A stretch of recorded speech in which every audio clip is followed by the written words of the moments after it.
Hey, what's going on? Welcome to Cleave to Antiquity. My name is Ben, and today I'm joined by a special guest, Rachel Wilson. Welcome to the show. Hello, thank you for having me. It's great to be here. Yeah, I'm glad to have you on. I checked out the article. We were talking about the article that you had published when Jay was on the show, and we were talking about CIA subversion of the EP. So I figured this would be a kind of an interesting segue within the same vein. So I'm really excited to have you on the show to talk about some of these subjects as far as subversion goes, especially within the Orthodox Church. We can kind of branch off into some Roman Catholic stuff and the Protestant church and so on and so forth. Protestant churches, I Sure. guess. But I mean, everybody should be aware of who you are. But for those that aren't, you want to just Mhm. kind of introduce yourself. Yeah, sure. I'm Rachel Wilson. A lot of people know me as Andrew Wilson's wife, or like a friend of Jay Dyer. I've done a bunch of streams with Jay, with Dr. David Patrick Harry, with Jamie Hanshaw, and other various Orthodox folks, and all kinds of other people too, really. But yeah, I'm glad that this article is kind of popping up again and again because I think it's an evergreen piece that I wrote. At the time I wrote it, it was out of frustration because this was 2022 and various subversives in the Orthodox world were trying to uh, smear a good friend of mine, Abbot Trifon, who is the most wonderful man. If you've ever met him in person, if there's a human that radiates the love of Christ, it would be him. He is the kindest, warmest, most wonderful man. And they were trying to paint him as some kind of right wing violent extremist because at Montanica, we took a little tour of the old speakeasies there in Butte, and they have like in one of the speakeasies, they have props like the old 1920s gangster machine guns from the Prohibition era, and they tell you to pose with it for like a picture with your friends of Right. the tour, and so that's what we did, and he got they Sarah Riccardi Schwartz wrote a whole article trying to paint him specifically and everybody else who was there as these like violent right-wing extremists, and it was so absurd, and I knew that she knew that this was a photo op from a tour, right? I knew that she knew that, but she didn't care. She was going to take the opportunity anyway. So I wrote the article out of frustration to debunk that, but I had to get into how these subversives, where do they come from? Why are they doing it? How do they do it? How do they get popular? How do they get influence? So I had to get into some of the history, and I think that's relevant to so much of what's going on today. You've even heard Donald Trump talking about NGOs and maybe Right. defunding a lot of these or getting rid of them. So so glad that you wanted to talk about this one because I think it's an important topic. Yep, absolutely. There is a ton of subversion that is really pushed by these big foundations. They're really funded by these big foundations, and you just track the money and the ties that the foundations have, and it helps to paint a broader picture of maybe some of the agendas that you see them pushing. It's not just a case of like my friend Richard Redeem Zoomer. He's like, we're going to take back the main lines. I'm like, yeah, not until you trace the money and get rid of the corruption at the top. You know what I mean? Like you have to cut off some of these things. So it's good to be able to speak about it. So I was really interested. I kind of want to pull up the article here and Sure. just and work through it if that's okay. So let me see if I Yeah. can go ahead and pull this up. So I thought this was some key information to go over. So in the previous stream, we were talking about me and Jay we were talking about corruption within the ecumenical patriarchate and some of their CIA ties. What's interesting about some of the organizations that you name, we see some of the same actors here. So this is the Substack article here. I'm going to go ahead and share it. So how big foundation money is subverting traditional Christianity, and you start off by talking about Trifon and patristic faith. But let's talk about some of the actors that you were discussing in this article. Yeah, so I kind of opened by talking about this struggle that's going on in Christianity between those of us who want to, retain the traditional moral and social teachings, even aside from the theology, right? We love theology nerds. I love theology nerds, but for like the vast majority of Christians out there, they're not like getting into the first few centuries in theology and reading the really deep stuff. It's more of a bit of a social battle because you've got these really progressive Christians and the progressive churches that are like we need to embrace LGBT, we need lesbian bishops, we need to come into the 21st century and modernize the church so everyone's welcome, because they have this vision of hippie Jesus, and that he was this guy that just came to love everyone and tell everybody that they're perfect the way they are, that they don't need to change anything. And that so all of these things are permissible. You can have a gay throuple and adopt children and be a Methodist pastor, right? Right. This is great and it's fine. And then you have those of us on the other end who say, absolutely not. This is not the traditional teaching of the church. We teach forgiveness and mercy, of course, but we also teach repentance, and we also teach humility and these other things. And no, not all behavior is acceptable. And we're not saying this to be mean or out of hate, but because we do care about people's salvation. And by telling them they're perfect the way they are and that they have nothing to repent for, you are literally putting a giant stumbling block in the way of the salvation of so many people. So Mhm. there's this huge argument. There's this big battle, and America's at the center of it. So I had to get a little bit into the Protestant churches and the Reformation, and how this really started right there, and it immediately became, I mean, this is not a new thing, really. And if you've read my book or a lot of my other writing, I talk a lot about this, about how right away with the Protestant Revolution, um, they immediately split. And you had, certain groups that were radical egalitarians or communists that early. We're talking like 17, 1800s, after the revolution, already trying to say, like Quakers wanting female pastors and trying to gender swap things Right. within their community. Like, let's have the men take care of the children and let's have the women run the church and the businesses, because, Protestant Reformation theology. And the more crazy you get with it, you come to these crazy ideas and you try to mix it with socialism and all this other crazy stuff. So that's what this first little paragraph is about, is kind of setting the stage of how we saw the Roman Catholic Church making these errors. The Mhm. reformers quite rightly want to split. The Orthodox sympathize with them a lot. A lot of people don't know that the reformers wrote letters back and forth with some of the Greek bishops saying, Right. hey, we're leaving the Roman Catholic Church. And they were very sympathetic, but they were like, wait, we're sympathetic. We agree with you about the errors of Rome, but you can't start going off with the five solas and going in this other crazy direction. You're kind of Yeah. overreacting the other way. And so they didn't end up unifying with the Orthodox. They ended up creating their own new church, and that immediately led to enlightenment, modernism, progressivism being pushed into the church. And Correct. there's good reasons for that. So the thing I'd like to say first before we dig into all this is that it's not, as with most conspiracy theories, or like when you're explaining how things work, it's not this plot where there's these people that get together and go, well, we're going to subvert the church and we're going to destroy it. It's not usually like that. It's much more insidious. It's much more sneaky than Mhm. that. There are people that have these agendas, but you don't just approach people with a bag of money and they take it usually. Sometimes that happens, but Yeah. most of the time it's much more subtle. So the article is going to explain like how this works, how these entities do these things, how they get people on board, how they end up infiltrating, because that's what it's been for the last few hundred years, a slow march through the institutions to subvert them and infect them with modernism, progressivism, and all this enlightenment, crazy theology that we're seeing. Right. Yeah, I think it would be helpful too to kind of paint the stage. So we're talking about Protestantism here, but this is really something that infected almost the entirety of what like Western Christianity. I mean, you see the Roman Yep, Catholic Church, the current state of the Roman Catholic Church is abysmal. I posted an article today where they're making documentaries. Now, I'm not saying the figure is correct, but these are citations by priests, these are citations by clergy within the Roman Catholic Church that say that up to 80% of them are Skittles, the clergy, yep, and saying yep, that the culture within the church is pretty openly Skittles leaning. So, yes, you see the state of the Roman Catholic Church. You see the state of the different Protestant denominations, like you mentioned, the Methodists. There's a Methodist church, maybe 30 minutes away from me, that does drag queen sermons. It's yep, absolutely insane what's going on in the Protestant church, yeah, Protestant churches, I guess.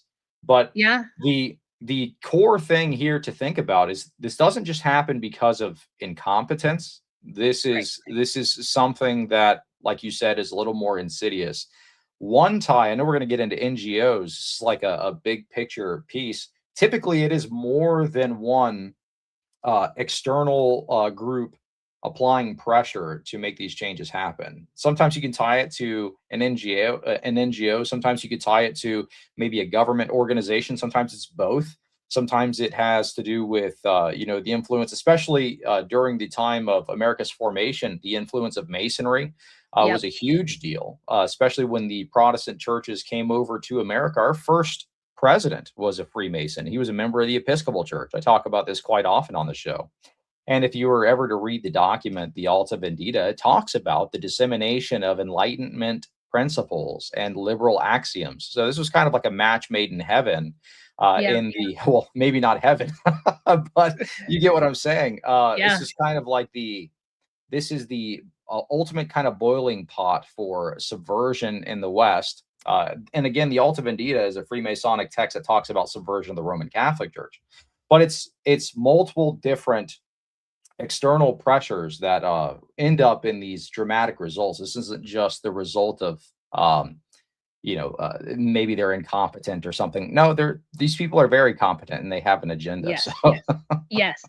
Yeah, and this people think this is new. They think it's like a post 1960s sexual revolution type of a thing or something like right. that. And this goes back way further than that.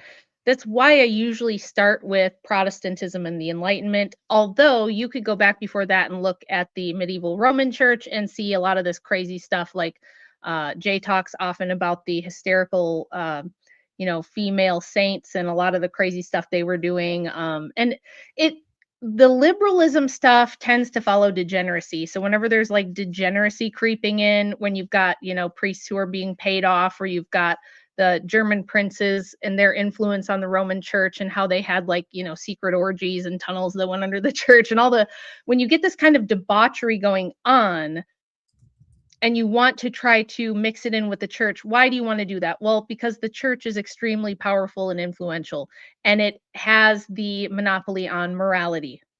So if you want to not be getting, tarred and feathered or chased with pitchforks or, hung in the town square because the people find out that you're doing this crazy stuff, you want the degenerate things you're doing to be looked at as, oh, there's a moral argument to be made that it's not so bad and it's actually not that sinful and it's really okay. And so you kind of have to try to figure out how you're going to push these justifications into the church and into moral teachings of the church. So people who are in power, when you have everything, when you have tons of money, especially if you're multi-generational wealthy, there's not a lot of thrill in life for you. It's not like us poors where we get one good dinner and a really nice drink out with the wife, and it's like, man, this is the life. Things are great. You get really excited about, the concert you're going to go to or the football game you get to go to this weekend. It's like what gets you through your work week. We can get a lot of thrill from some pretty basic stuff in life, things that are, small. It's the little things. Those are exciting for us. But when you're born into a world where you have everything, you have every luxury and every comfort.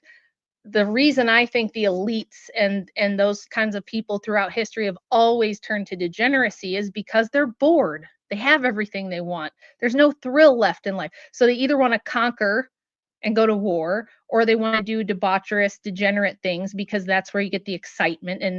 That's why a lot of them are very into things like the occult, because it's like, well, I have all the power that this physical realm offers. Maybe I can get, supernatural powers to go along with it. Maybe I can, make someone fall in love with me that I want. It's like, you know what I mean? It goes beyond like being able to have everything. So I think psychologically that could be an explanation for why these people always tend to be degenerates and fall into the most disgusting, and awful, filthy behaviors. And then if you're in power in this age, it's not so much the case anymore that you need this, although you're seeing a lot of pushback now. This whole separation of church and state thing, I think a lot of that was motivated by the same stuff. Why do I say that? Because the feminists that I read, like Matilda Joslyn Gage, wrote a book called Woman, Church, and State, where it's a huge polemic of her saying, look, women should be able to have abortions and do degenerate sex and do whatever the men do. And the only reason that's not allowed is because men throughout history have used the church and the state to oppress women and put boots on their necks because they want us to be nice little kitchen sex slaves. And there's nothing in the Bible, and there's no rational reason to believe that women can't be promiscuous and have abortions and take multiple husbands if they want to and everything else. It's always, when you boil it down, this is the pattern that I see. People want to do degenerate stuff. They don't want to end up in big trouble for doing the degenerate stuff, which is not permitted by a moral Christian society. So they have to make an argument for why it's actually good. And actually, the church either condones it or forget about what the church says about it, because the church and the state should be separate and the state makes the laws. And from this secular humanist worldview, what do we always see? The famous Andrew Wilson versus Matt Dillahunty, or even, Jay and Matt Dillahunty, it always comes down to, well, who are you to tell me I can't put the pee-pee in the poo-poo? Right. You can't, Right. you can't prove that God exists, and you can't prove to me that it's wrong, and I'm not hurting anyone, so why can't I do this? So fundamentally, that's what was going on here. And that's what's been going on. And even with, like I say here in the article, with Vatican II, where we see the official liberalization of the Roman Church, condoning socialism, world socialism, borderless world, the Skittle stuff starts creeping in, Muslims worship the same God, all this sort of stuff, right? It becomes this liberalized, universalized, perennialist type of a church. And Rome, 1,000 years ago, was nowhere near that. If you look at Vatican I, there's no way you can reconcile it with Vatican II in this Right. way. Right. So you have to ask yourself, what happened? Why the huge radical flip? Why in a couple hundred years did things flip so much in the West, in both Rome and in the Protestant churches? And so we have to talk about how wealthy special interests, certain individuals, and then more broad organizations and government organizations and non-government organizations, how they all kind of wanted to push toward this liberal new world order, and the kind of plan that they had for doing that.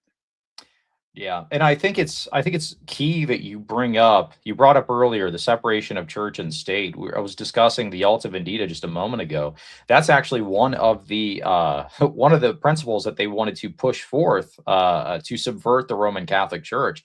And why do they want the liberalization of the Roman Catholic Church? Why do they want the liberalization of the Protestant denominations? Why do they want to ultimately, and by they I mean these external powers, not just Freemasonry in this case, but Right.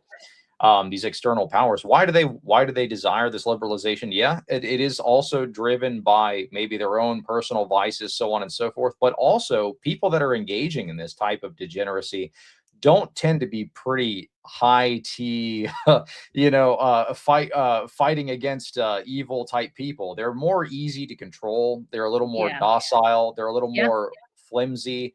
I mean, look at the Roman Catholic Church when they had the papal states, right? Look at the state of the church, of the Roman Catholic Church then. I mean, it was a powerful force in the West that had to be broken down somehow.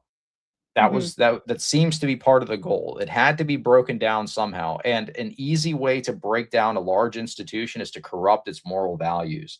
Because Yes. once you do that, you start to make it a little more liberalized. Well, oh, you know what? I can kind of empathize with the people who say that the church is oppressive because we have too much power. And don't you see, we have all this gold, and we have all this, these paintings and these, and, so on and so forth. It's too much. We Yeah. should do something about this. You start to have these ideas creep in, and then you're almost kind of getting to the point of where we're at in the West right now, of like suicidal empathy. It's like, Yes. well, let's now support our enemies over, our brothers and sisters. Let's now welcome them in, give literally everything away, give up all of the power, give up all of our morals, by the way, and just go from there. And that's kind of what you see happening in the Roman Catholic Church as far as their morals go, though they're still making a lot of money off of our government. Yeah. So, Yeah, I mean, that was the argument from all the first wave suffragists as well. It was this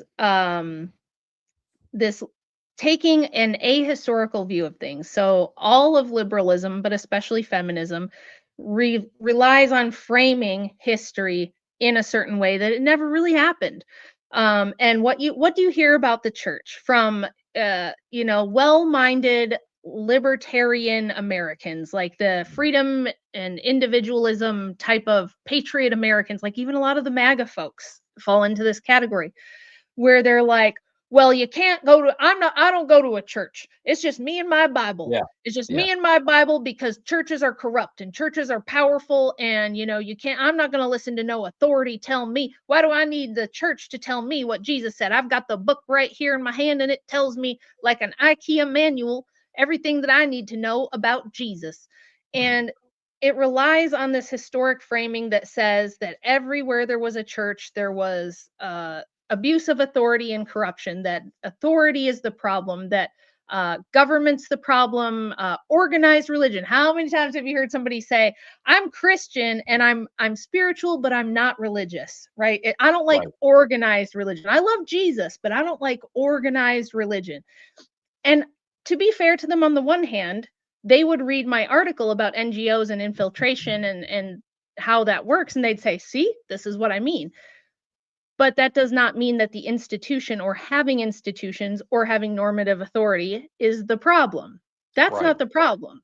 And Mhm. we can see, like, with the Orthodox Church, we're kind of the last stand. We're kind of the last bastion of sanity in the world. We're the one church that hasn't been completely captured yet, but they're working on it. And that's why I wrote this article, because I could see the people starting and trying. Now, I was still a catechumen when I wrote this, and I asked multiple clergy, my priest, and my priest checked with the bishop, and then I ran it past Father Deacon Ananias and a couple other people first before publishing it, to make sure I'm not overstepping or anything like that. But it's not like I'm teaching theology here. I'm not doing any of that. It was just me and the background I had in research on these kinds of things, Right. noticing, holy cow, this really this is how they get the churches. This is how they subvert the churches, and this is what they're trying to do right now. Because I looked into, Sarah Riccardi Schwartz and some of these people that were behind this article, this ridiculous article about Abbot Trifon, and I'm like, how can they just lie like this? Because I know that this woman is not stupid enough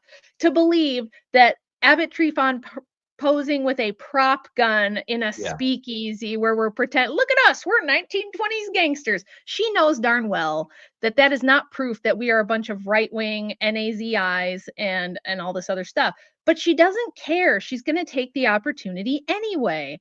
Why? What's her motivation? And I knew about her background, having infiltrated an Appalachian church and convincing the Mhm. parish that she was one of them for like over a year, so that she could write a hit piece and misrepresent things that were going on in a ROCOR church, and push this narrative that all ROCOR churches are Russian spy people and were right-wing extremists and violent people.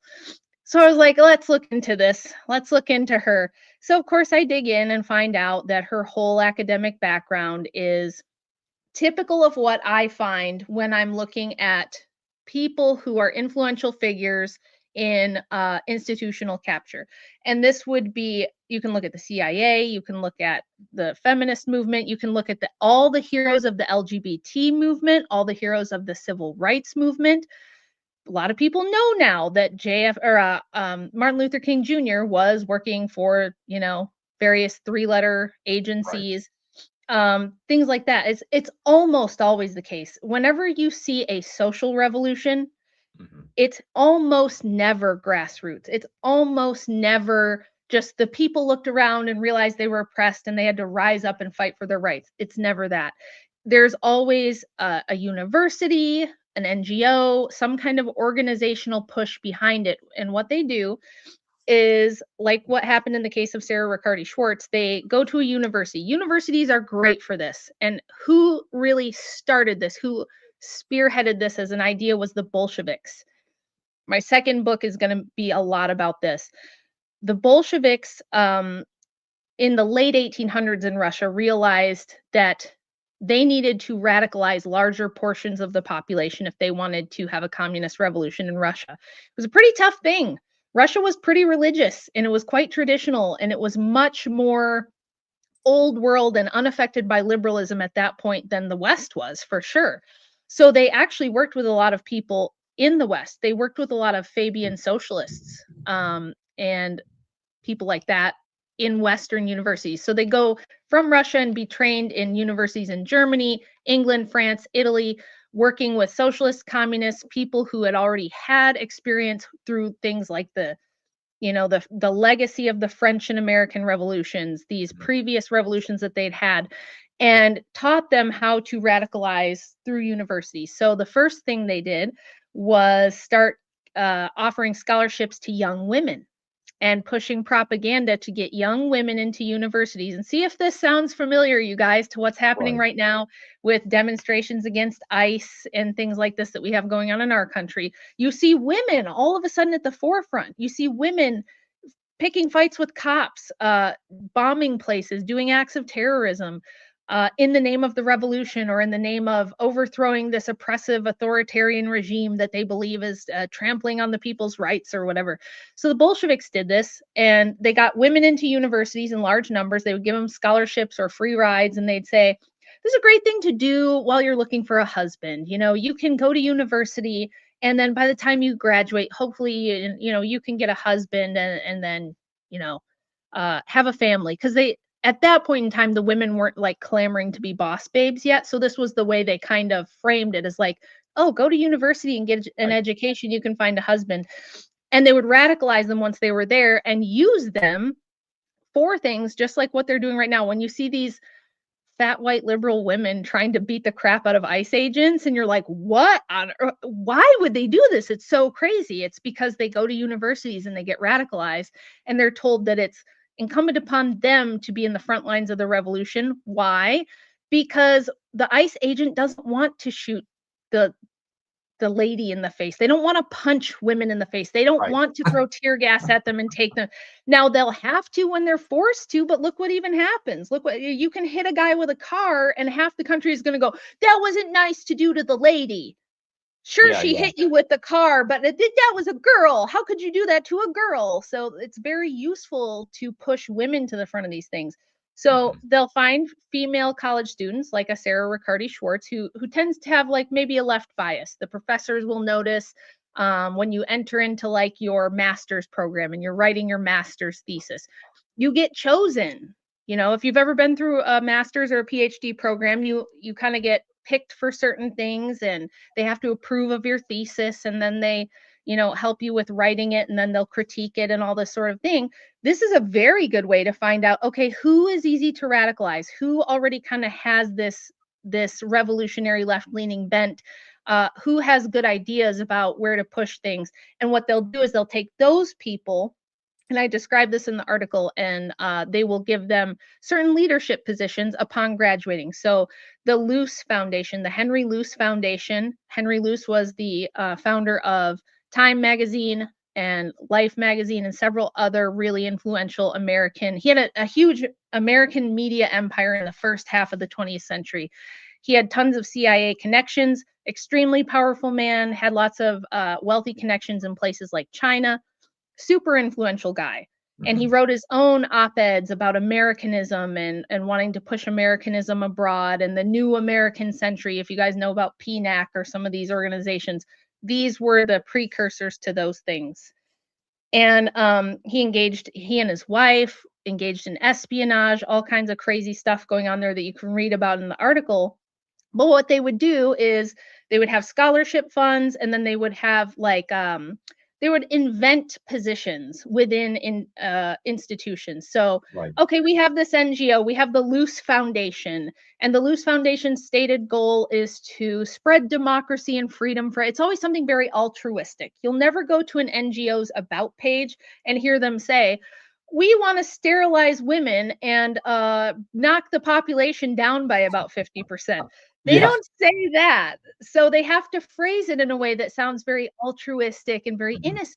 It'll be something like, "We are caring for the health of women and girls, and we want to give them opportunities. Therefore, we go into Africa or India and we promote vaccine programs. We do Planned Parenthood type organizations there. We give everyone birth control. We there's besides just Planned Parenthood, there's another one called the Marie Stopes International, which is responsible for a massive amount of abortions in the third world. And this was a British agency, an NGO that was pushed into these places to promote abortion. So, but they don't say that. They don't say we want to bring down the population of India by quite a bit. So we're going to move in here and give them all access to Right. birth control and abortion. They say, we want to care for the health of women and girls. We want to promote opportunity. We want to lift people out of poverty. And I'm not saying that there's not some good things that some of these NGOs do. Sure, there is. There's also a lot of fuckery that goes on. And a lot, like for instance, if you look into NGOs that are supposed to stop human trafficking, you will be mind blown. I have another piece about this on my Substack too. The ones that say they're there to end human trafficking are almost always the Yeah. people involved in those NGOs are the ones that get busted for human trafficking. Yeah. It's the same thing, like we're gonna an NGO that says we're gonna protect children from predators. We're here to protect the community and protect children from sexual abuse. Almost always, those are the people that end up getting arrested and convicted of doing the very thing they say that they're saving everybody from. It's just another very noticeable pattern that you can look up and that I've documented on my Substack. So this is what happened with the churches.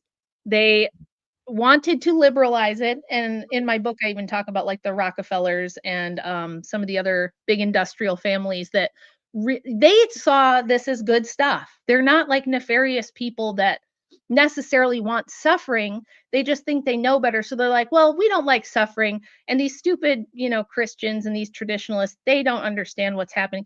We know that if we just brought the population down a lot, that this would help with suffering. Or if we sterilized, like the Rockefellers had the Bureau for Social Hygiene, which was the precursor to the NAZI program to sterilize anybody that had bad eyesight, had Down syndrome, had any sort of mild disability, any sort of mild cognitive impairment. We got to sterilize you. We don't want that passing around, So they were Yeah. all eugenicists, but they did it in the name of something good. It's social hygiene, because when you say eugenics or you say we're going to sterilize, people who need glasses, so that we'll end up with a better quality race that doesn't, of people who don't need glasses, people go, that's nuts. That sounds awful. You shouldn't do that. So they always have to present it in a much more altruistic light. And the Luce Foundation's stated goal was basically to push this American liberalism into all the institutions, especially into churches. And they did that through these programs where, say, you graduate with a master's in theology and they see either, oh, this person has a master's in theology, but they tend to have homosexual proclivities. Rumors are that they Right. have a boyfriend. This person is going to be really easy to leverage, and he already has a personal interest in making this more acceptable. So we're going to make sure that he gets a good job within an institution where he has power and influence, and we're going to encourage and push him to push this agenda. So, like I said, it's a little more sneaky. It's not like they approach the guy with a bag of money and say, "Make the church gay." It's Yeah. more like we love your master's thesis, and we really sympathize with what you're trying to say here. And we, like you, believe that LGBT Americans should have a voice in the church. Don't you think so? And gay Bob, the pastor, goes, yeah, I do think so. I think, I think it's really terrible that I can't be a pastor just because I have a secret boyfriend. I don't think that that's fair because it's 1950 or whatever. And so they'll say, well, what about this? What if we give you a position within our NGO where you are in charge of who gets donations?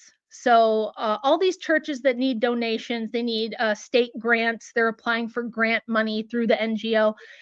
You can go and vet them, and the ones that you think are going to be most helpful in making sure that LGBT Americans have churches to go to, you can offer funds to those. You can give priority to them. You know what I mean? So it sounds really nice. And I think these people are very good at convincing themselves that what they're doing is good and that they're serving a just cause. Of course, we would look at it and say that's not the case, that they should be submitting to the teachings of the church, that they should not be taking it upon themselves to decide that the church needs to do this or change that. But this is how they do it, essentially. Right. And what you said about them approaching the education system and trying to go through the seminaries and go through the colleges is absolutely correct. We see a lot of these grants from these liberal leaning NGOs, these liberal leaning organizations coming through the seminaries. We were talking about the Episcopal Church not that long ago. Well, that's one of the ways they got a foot in the door. The Masons at the time got a foot in the door. Well, they funded one of their main seminaries. And guess what happened shortly afterwards? They started to disseminate these liberal axioms and Enlightenment ideas. One of their main seminaries is actually built right next to the George Washington Freemasonic Monument. So you do see these groups and NGOs and other, even secret societies funding seminaries to try to push some of these ideas. And you see this within the Roman Catholic Church. It's become rampant. I mean, there was the huge scandal not that long ago where the United States was giving the Roman Catholic Church millions upon millions of dollars to fund migration. And it's still going on today. And a lot of that money was actually going towards human trafficking. This came out in the USAID scandal. And more was actually, we reported on more of this funding not that long ago on the stream that I did with Orthodox Luigi, where we're talking about the Lutheran NGO that gets $2,700 per Somali. Well, the Roman Catholic Church is participating in that. And you know Yeah. what ends up happening in these seminaries once you have these liberal NGOs and other groups flooding them with money to disseminate these ideas? The culture of the seminary changes as well. And the teachings that they disseminate from there end up becoming more and more corrupt. And I'll show one example here on the screen here. This was from the time of Francis, but this was a pretty big story back then.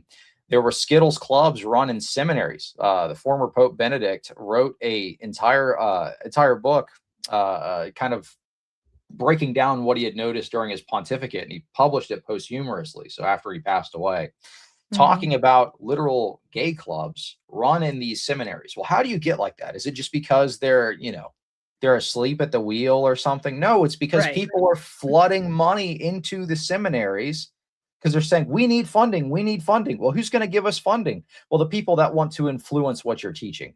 Yes. Why else do Yeah. you fund a seminary? Why else do you fund a college, right? You want to influence what's being taught. And that's Right. how you influence the next generation of teachers within the church. That's how you influence the next generation of teachers in society as a whole. So we see Yeah. this within the Roman Catholic Church. We see this within the Protestant churches, and we're beginning to see this now to a lesser degree, I'll bet. They're trying to do this to Orthodox churches. Yes. So. Yeah, and a little snippet from my from my article here, which explains this. Upon Henry Luce's death in 1967, the Luce Foundation became the major beneficiary of his estate. In 1968, the Luce professorship program was created with the intention of placing academics loyal to the progressive cause in positions of power and influence in academia. Over 3 decades, the program placed 72 new faculty appointees at more than 50 colleges and universities around the country.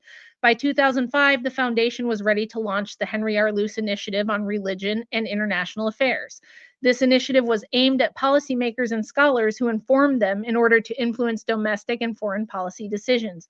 Over the 16 years it was operating, the initiative awarded more than $60 million in grant money to academic, public policy, and media organizations. The initiative supported projects focused on the role of religion, environment and sustainability, political economy and development, geopolitics, health and education, gender, race and sexuality, law and human rights, social movements, migration, and humanitarianism. And that's from their website because they love to brag about what they've been able to accomplish. So they'll tell you. They'll say, oh, we gave more than $60 million in grant money over the course of 16 years to all these things. And Columbia University was awarded one of these grants to create their Center for Democracy, Toleration, and Religion, or the CDTR, which seeks to wedge feminist, LGBT, and other progressive ideologies into acceptance in tradition religions such as Orthodox Christianity, traditional Catholicism, and Islam. So they have a specific department that they established for this express purpose, and they literally tell you that. We created the Center for Democracy, Toleration, and Religion to wedge feminist, LGBT, and progressive ideologies into traditional religions. And that is where Sarah Riccardi Schwartz and a lot of other media people from Fordham ended up.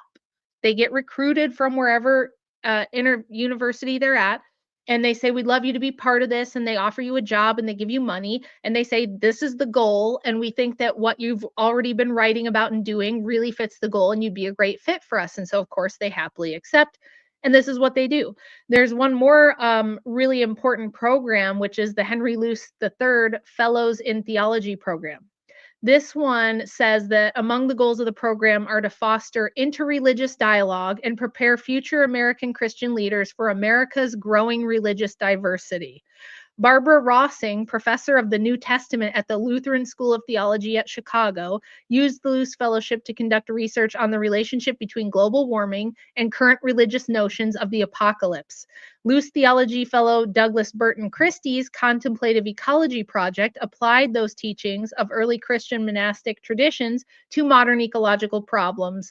And they have a whole little paragraph here bragging to you about what they do. And this guy in his paper celebrating 75 years of this influence said, one distinguishing component of the Luce Theology Fellowships is the requirement that fellows make their scholarship accessible to broader audiences. Yeah, you got to be inclusive. This focus on dissemination has yielded impressive results. Fellows have produced more than 100 books to date, and many have published articles in scholarly journals, church publications, and national magazines. Fellows have also become important voices in the media, writing blogs and giving radio and television interviews that provide scholarly religious perspective on a range of pressing contemporary issues. In other words, this foundation uses its tremendous resources to influence religion and policymaking, as well as a public opinion on these topics, just as Luce's magazines did in cooperating with the CIA for 80 years. So it's really pretty simple. It's pretty genius. It's pretty smart, and it really, really works. And for all the people who sit there wondering, how the hell did we get here? You know, how did we get to a place where there's angry lesbians fighting ICE in the streets to protect Somalian, creepers who are taking millions of dollars of taxpayer money for daycares that don't exist? Like, what kind of crazy timeline am I in, and how did I get here? What the hell? This is how they have done it over the course of the last century or so, by taking over the institutions. And like, if you watch Dr. David Patrick Harry, the reason he is doing YouTube and the reason he's doing what he's doing is because when he was partway through his PhD program, he realized they're never going to give me a job because I won't toe this line. He was going to UC Berkeley, and he realized, like, one of his idols, like, not idols, but one of his, like, people he really looked up to in academia got Me Too'd. He got Me Too'd in the most ridiculous way, had been tenured for decades, and was this, like, really well-known, well-published academic, got totally shit canned for practically nothing. And Patrick was like, well, this doesn't bode well for me and my beliefs and the things that I say or the things I want to teach. I'm never going to get accepted in academia. So he decided doing YouTube and building a community that way and trying to counteract the liberal influence that way was going to be a better route, because what else can you do? Right. Yeah. Well, that, like you were saying, that is an ingenious method to subvert these religious institutions, because think about an institution like Roman Catholicism that has a massive priest shortage. Well, these priests got to go to seminary. Well, how are they going to be able to afford seminary? Oh, well, you got to apply for one of these scholarships from a major foundation. Well, what are the requirements according to what you literally just read? Well, you've got to be a little inclusive, right? You got to use this inclusive language.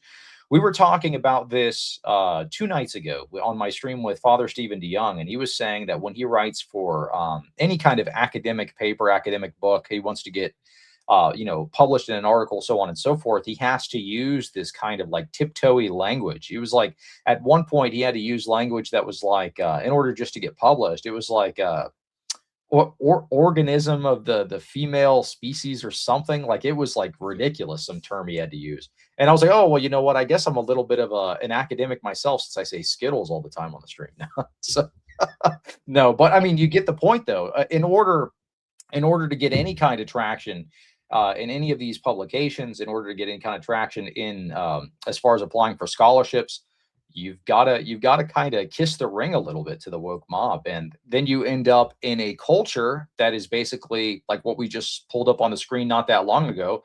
You've got these gay clubs in the Roman Catholic seminaries.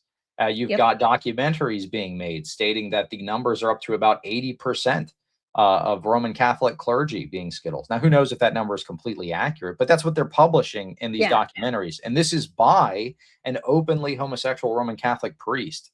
And Yeah. he's saying, everybody in my inner circle is like this. The culture in the clergy is like this. How does it get like this? Well, you target those people and you offer them scholarships, Yes. and you end up getting them into your seminaries. They get educated. Guess what? Some of them become teachers, right? If the money is coming from these big foundations, well, who's appointing the teachers, right? So Yeah. really, it seems like the best way to combat this was something I actually surprisingly heard on Ancient Faith a little while ago.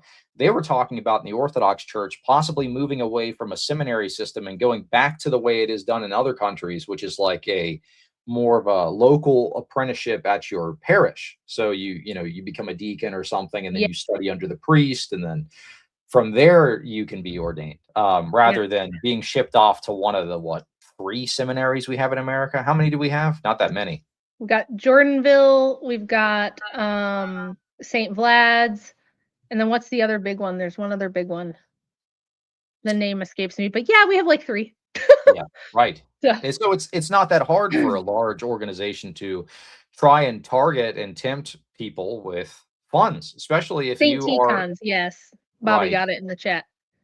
There you go. So I mean, Yeah. that's how you get the seminarians like Ethan Wayne and some of these more like company men type figures that are pushing. They're like, oh, Athenagoras was so great. Like the openly Freemason patriarch was so great. We love this. We love, religious indifferentism, so on and so forth. You start to see more people like that infiltrating the culture of the seminaries. Now, luckily, currently where we're at right now, they don't like that either. The culture has not been completely subverted. We are the last bastion, it seems, as far as any kind of tradition within Christianity. It's right here in Orthodoxy. Roman Catholicism completely sank at this point, just about, especially in Yeah. academia. Protestantism, you go to any Protestant university, it is broke central. You might as well be living like in the COVID era, as far as what you could talk about. It's pretty Yep. bad. Yeah, there's another little bit here. So if you want to know how there's a few characters within Orthodoxy from Fordham who have been doing this sort of stuff. And they were the same people that during COVID pushed all the lockdown narrative stuff. But one of them, her name is Gail Woloshock, and she's openly gay.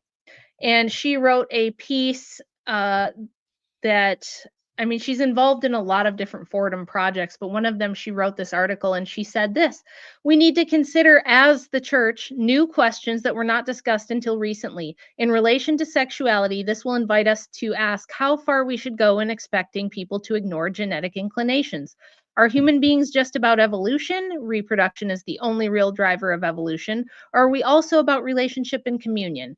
We have articulated a theology to deal with same-sex behavior, or have we articulated a theology to deal with same-sex behaviors? As in science, so in theology, there is much work to be done. Now, you might notice, why is this Orthodox woman who is Right. in this influential position in a university talking about evolution? She fully believes evolution. She does genetic science. That's what she does. And she's basically dedicated a lot of her work to trying to search for a gay gene, which they have still never found.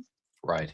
And a lot of her funding, you can go and get her curricula vitae and find out that most of all her research funding throughout her career has come from like Department of Energy and military related stuff and all kinds of places that it would seem a little bizarre for her to be getting it from. And then here she is at Fordham, and they did a whole project. It was like a whole multi-year project with dozens of people to attempt to figure out how we can push the gay stuff into the church. And you probably know a lot of these people. There are certain accounts on Twitter that push this stuff. They're pretty shameless about doing it.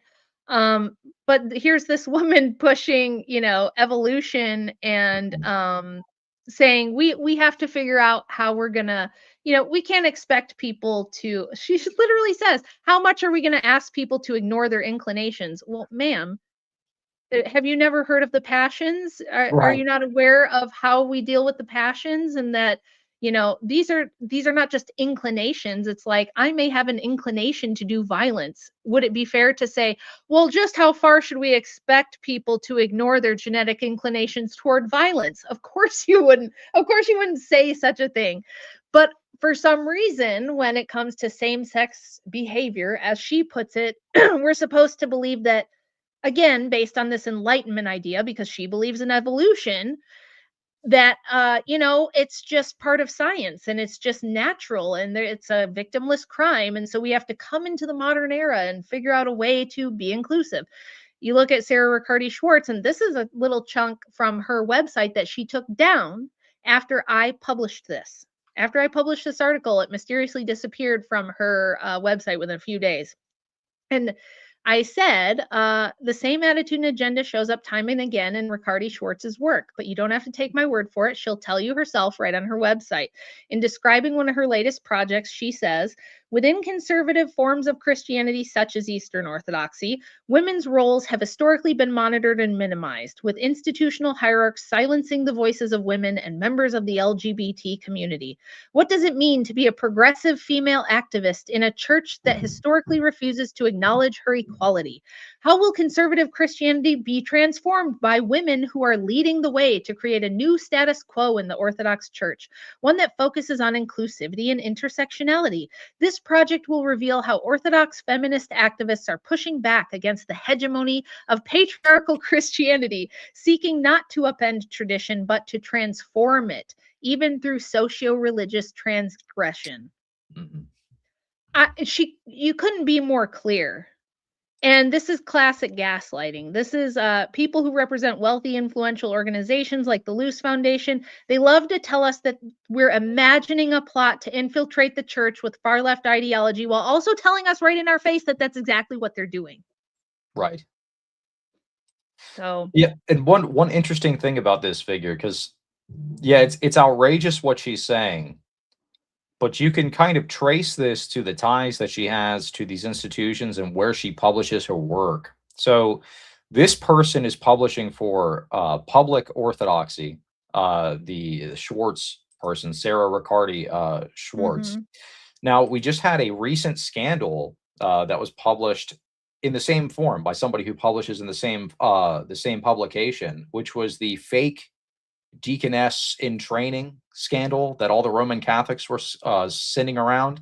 This is one Yes. of the same somebody a part of the same group that this woman is a part of, and they get their funding from these large foundations that have ties to three-letter agencies like the CIA. However, in the case of that deaconess in training, she was actually genuinely mentally ill and preaching to an empty church, and the bishop is actually working on that one, which is good. Yeah. Yeah. But I Good. think it's good to call these things out, because then you get the bishops involved, and then they can actually take action. And the good thing about the Orthodox Church is we're not completely subverted, so our bishops actually do take action on a lot of this stuff. But Yeah. yeah, I it's mean, it's you saw this happen a year ago with Father Moses, when he made a video that women thought was misogynistic, and these same actors, these same people who, again, if you go digging through their Twitter, they will happily be talking amongst themselves about right, how they are only in the church for the purpose of subverting it. right. I would, for everybody watching, I would not give these people the benefit of the doubt. I have been following them. I have been watching them for years now. Do not give them the benefit of the doubt that they have good intentions but are just misled. No, no, no. If you watch them and you watch how they talk to each other when they don't know that you're looking, they sit there and talk about how they're only in the Orthodox Church because it's the last bastion of patriarchy and we can't have that. So we're going to get in there and we're going to force change. And so what they do, Father Moses releases this video, and it's talking, he's talking about the whatever podcast and how they have the women rate themselves on a 1 to 10, and he's kind of, he's against that, but he's using it as an example in a teachable moment. There was nothing wrong with the video. I thought it was a great video, but these women saw it and they smelled blood in the water, and they started writing letters to bishops and trying to nail poor Father Moses to the wall. And he was like, "What's happening? Why are these people doing this? I don't understand." And I was like, "Well, let me fill you in. Let me Right. help you understand how this works." They said to each other on Twitter, they're in each other's replies and they're like, the way we do this is we just keep writing letters to bishops. Just write them as though you're 10 different people. Get your friends to write them, get your neighbors to, all of us who are in this little group chat, these subversive little chats, we're all going to write the bishops and we're going to say that we feel offended, that we feel scared to go to church, that this is abuse, and we'll basically Me Too the guy right out of the church. And they were Right. bragging about how they had done this to a different priest before, I got my priest kicked out of our whole jurisdiction. He had to go to a completely other thing to continue being a priest. And they were all congratulating each other on it. So there are people, and you see this with, I believe this is all throughout the Protestant church. Like Andrew has debated that gay pastor, I forget his name, and he tells you, I became a pastor basically to destroy the church. Right. I want it to be gay, and I want it to be accepting of gays and endorsing gays. We're going to speculate that Jesus was gay because he never had a wife or kid, so he was probably gay. And he pushes it, and he said, if I look at the tenets of Satanism, I believe in every single one of them. He said that. And Andrew said, well, then how can you be a Christian pastor? And he was kind of like, basically, like, what are you going to do about it? How are you going Right. to stop me? Exactly. And in the Protestant church, this is very easy because they don't have an ecclesiastical structure that can deal with it. There's no limits, right? Because it's sola scriptura and the right to private interpretation. So in Protestant churches, a lot of them, unless you're like really high church, but even those churches, I think the last thing I have on my Substack was a theological seminary piece that I wrote and presented at a theological seminary in Russia via video like this, where I believe that in the Lutheran churches now, there's certain jurisdictions where it's like 80% of the bishops are women. Mm. 80%. Like Right. there's more female bishops than there are male bishops in large chunks of the Lutheran church now. So those women, and you've seen all the viral videos of them preaching abortion rights and saying abortion is healthcare, and bragging about how Jesus would love abortions, and you see it and you think these people are crazy. Well, they're not crazy. They just know that the church is supposed to be nice and it's supposed to welcome everyone. And so they take our good nature and they exploit it, and they say, well, you have to let me in. If the Mhm. gospel is for everyone, you have to let me in. And if it's faith alone, and you don't need sacraments, and you don't need to do confession, and you don't really need to repent, because the modern evangelical movement does not focus on repentance. It does not focus on battling the passions. It does not have the sacrament of confession. It's just like Jay always does. Come on down to the altar. I'll give you a slice of hot cheese pizza if you say the sinner's prayer. And all you have to do is accept Jesus into your heart, and you're Yeah. saved. So there is no repentance. That's why you see these OnlyFans girls coming and going, I'm a Christian now, but I can still do porn because Right. Jesus wants me to be happy, and I'm making men happy, and I'm happy, and Jesus wants me to have money, and so here I am. And there's no authority to tell them, no, that's not what you are allowed to do, and you can't do that, and this has to stop immediately. Everyone just goes, well, we just have to pray for her, and it's like they're welcoming this stuff in, but the Orthodox Church is fighting it, which is why there is now a concerted effort by certain bad actors and in Yep. certain institutions that they're like, we got to get in there, especially when they see all these articles talking about young men flocking to the church. So what do? When we see young men flocking to the Orthodox Church because young men have been basically ostracized from all of society, they're told they could never be feminine enough, that any hint of masculinity in them is toxic and abusive, that they have to act more like girls. Public schools, especially, will punish boys for being boys. You have to act like a girl. They expect you to sit still and be quiet, and just highlight everything with your different colors of highlighters, and make your little, all the crafty kind of public school stuff that's very girl oriented. It's so feminized, and Yeah. 80% of public school teachers are women. You go to daycare all day because your mom's at work. You got the daycare lady boss is a woman.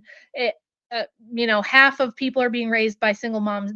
So young men are looking like And they end up in one of two places. You either go like towards the Andrew Tate red pill stuff, or you go towards orthodoxy. Right. That's pretty much your only choices. So they see young men turning more conservative and more traditionalist and going to the Orthodox Church and going, this is something ancient and unchanging that has a standard for morality that's lasted for 2 millennia. It's the sanity and the rock in the storm that young men need desperately and are looking for, because they can't get it in this feminized, insane world where everything revolves around your feelings. So they're coming to the Orthodox Church in huge numbers. And you can always spot the subversives, because they'll go, well, wait a minute, we don't want that. We don't want that. We don't want them coming here with their right-wing ideologies, and we don't want them coming with their conservative politics thinking that this is a safe haven for that stuff, because it's not. And it's like, Right. why would you not want them in the church where they can be pastored properly? Of course you would. And to immediately say we don't want them because we're worried what their politics might be lets me know exactly what your priorities are and what you really want to use the church for. You want people coming to the church because you want to liberalize it. So you want Yeah. the lesbians coming, and you want the liberal feminist middle-aged white women with money who are going to come and want more help for single moms and more help for gays and all this kind of thing. So they are very worried about it. And my husband has said that he thinks in the next century, because the church in America is growing so quickly, we have to be very prepared for the political fight that's going to come, Yes. because there's going to be one. There has to be one. It's as the church gains power and influence in the United States. Right now, we're still only like 2% or something. We're small, but we're growing fast, and it's freaking people out, because all the young men that watch The Crucible and your show and Jay's show and all these, Orthodox apologetic streams and more of the right-wing Christian traditionalists, even the ones that are watching like Tim Gordon, who is a trad Catholic, those kind of guys are going to be the political leaders of the next generation. And there's going to be a fight coming. And Andrew feels like the church is very unprepared for that, because we've been such a tiny minority in America. We don't really know how American politics with the churches and this NGO stuff works. So that's been one of his big focuses, is trying to help prepare clergy and seminaries and stuff for what do we do as we see people rush to the church, so that it doesn't befall the same fate as the other Western churches that have now been totally infiltrated by the institutions. Yes. And that's why conversations like this, where we educate people on where this money is coming from, where this influence is coming from, the right levers to pull. Because if you don't know what levers to pull, you really can't affect change. But if you know the big actors, if you know who's affecting what, where they're funding it, where they're sending the money, where the corruption's coming from, then we can actually address it. And this is one big reason, like you said, why they don't want people talking about this, why they're trying to squash the debate bros. They're trying to squash the debate culture people, because they're the people that are calling this stuff out. And when the stuff gets called out, then the bishops get notified, then the bishops get educated. And then they understand what is actually going on, because maybe, because they're busy. I mean, they're extremely busy. So they don't have the time to connect all of these dots. It's not that they're not intelligent. They're extremely intelligent. It's just, how do you have the time to go down this rabbit hole to know that Fordham money, right, coming from the CIA is pouring into your, educational system or whatever, influencing seminaries, so on and so forth, to push liberal ideology? They're not sitting there scrolling through Twitter to see the Ethan Waynes. They're not sitting there scrolling through, public orthodoxy's blog posts where women are talking about wanting to have deaconesses in the church. So this is why people calling this stuff out is so beneficial, and why I haven't shied away from talking about scandals on this channel, because it is extremely important. If we don't want the Orthodox Church, I mean, I don't think it's going to happen, but we have to put the effort in so that we don't become just like the Roman Catholic Church is now. Yes. And you were saying about earlier about them putting people in these positions to be more inclusive. Well, this is what ends up happening in the Roman Catholic Church. They had and this is what happens in any institution. We're talking about Protestantism, where they, like 80% of the bishops are like women. Now you've got the lesbian Archbishop of Canterbury, so on and so forth. It's inclusive appointments. Well, the Roman Catholic Church is starting to do this as well. We do not want this coming into Orthodoxy. The push has to stop here. The barbarians are at the gates. We have to call it out. if you are telling people to be quiet, if you are pushing back on the people that are doing these debates, if you are pushing back on the people who are out there on a public platform calling this stuff out, well, then you are supporting the barbarians. You are opening the gates for them, and Yeah. this is what could end up happening to Orthodoxy if we're not careful. So this was a story I shared not that long ago on Twitter. This is from Info Vaticana, a Roman Catholic source. This was the first female prefect appointed to run a dicastery in the Roman Catholic Church. She was appointed. I reported on this earlier last year. This is Sister Simona Brambilla. So she is the prefect for religious orders, basically. So she's governing over male clergy. She's governing over nuns, monastics, so on and so forth. And this is the theology that she's pushing. God is a woman. The feminist theology of Sister Simona Brambilla. This article here, if you want to check it out, it's over on my X page, basically goes through her endorsement of pagan theological concepts she thinks would be beneficial to interweave into Roman Catholic theology, such as their matriarchal structure, this kind of like feminist nonsense. But this is what happens when you have these NGOs and these other bad actors pouring money into these institutions to make them more and more woke. You get the male priests in these seminaries that are being selected very specifically because they're receiving these scholarships. They want to kind of weed them out by, just like you said earlier, make sure they're inclusive, make sure that they can tiptoe the line, make sure if they want to publish a work in academia, they don't use certain terms or else we're going to reject their paper. All of these things add up. So you have this kind of woke environment in the seminaries. Then you have a woke environment in the clergy. There was a documentary that was released not that long ago. I also posted about on my X page that estimated 80% of Roman Catholic clergy are gay. So you have this massive homosexual culture within the church. And then guess what? Of course, they're going to push to appoint women to be in positions of power over male clergy and monastics and all of this type of stuff. And then what is the first woman prefect teaching? God is a woman. I Of mean, course. it's so transparent.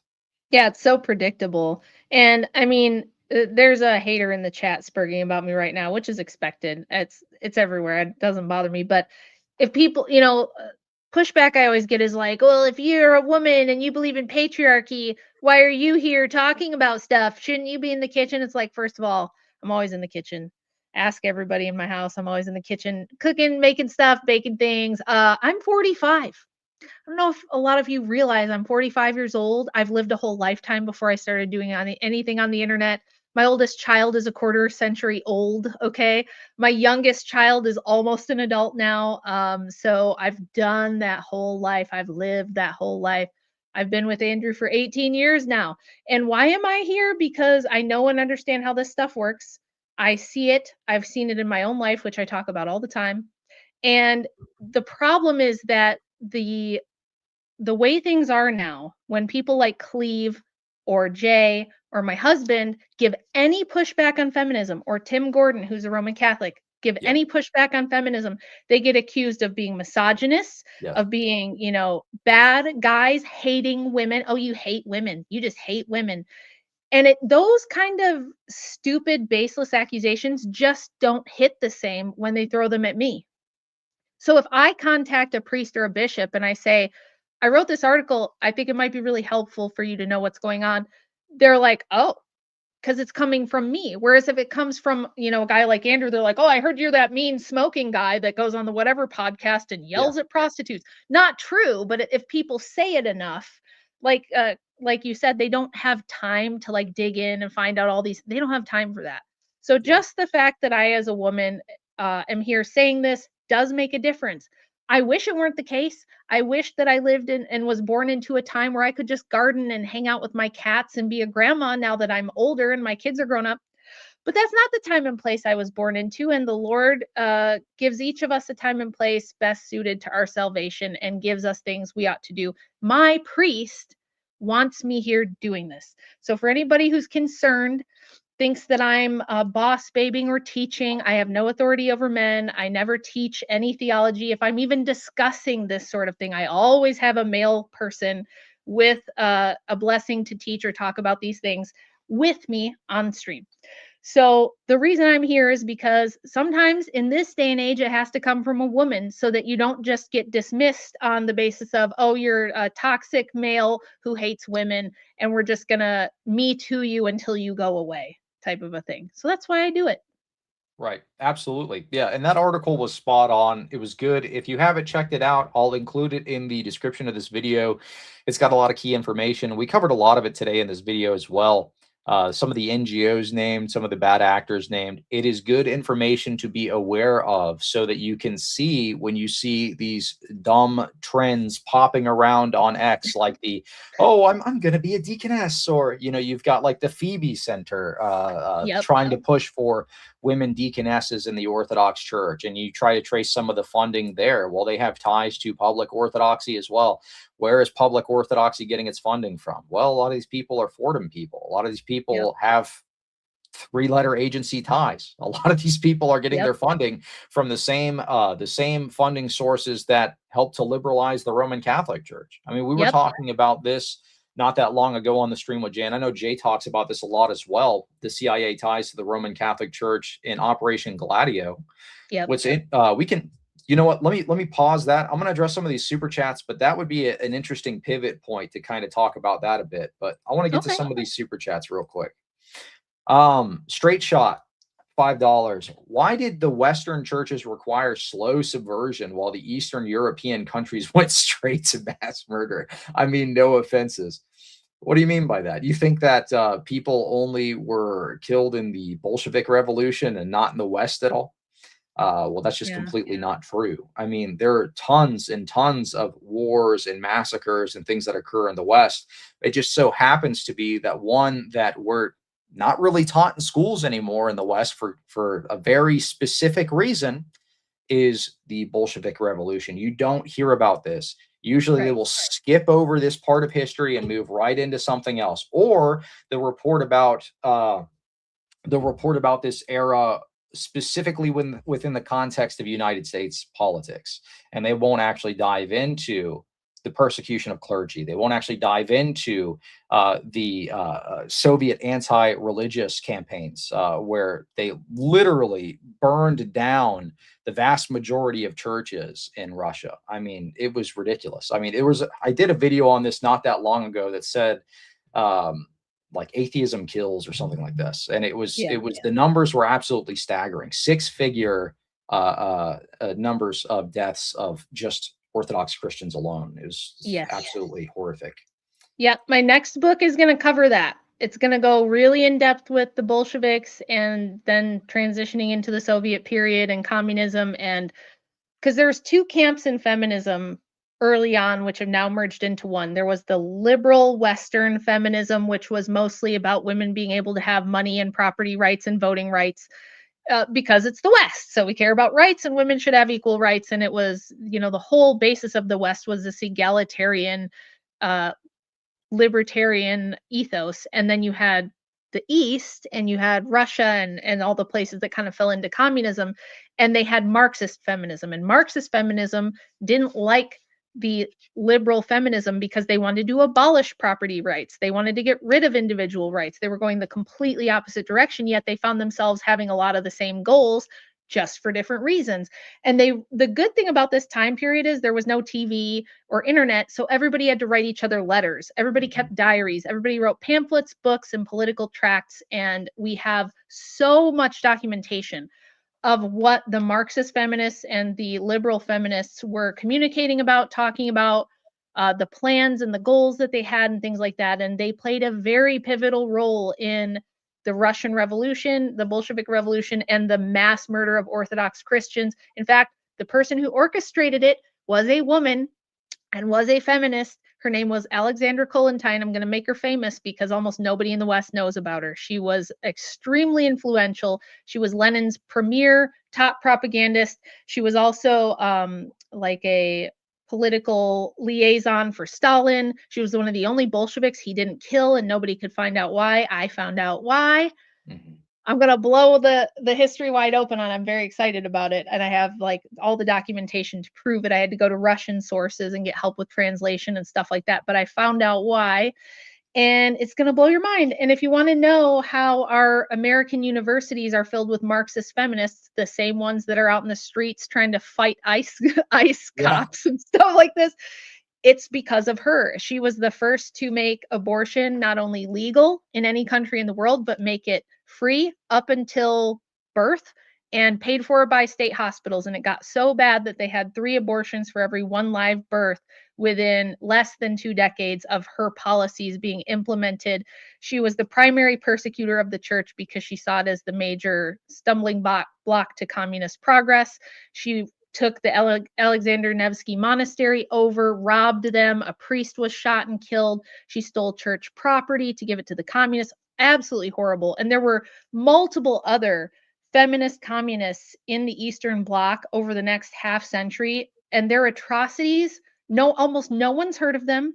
Almost none of us in the West know about it. It's very well documented in their sources. Almost nobody knows about it here. So I think it's really, really important. And I'm just like, Lord, give me enough days of my life to finish this book and get it out there, because it's a giant chunk of history that's missing that explains so much about Mhm. how we ended up where we are here in the West and why abortion is the leading cause of death worldwide and all these other crazy, insane things that have happened. So stay tuned for the book. It's going to answer a lot of those questions. It's going to blow your mind. It's going to be bigger and better than the first one.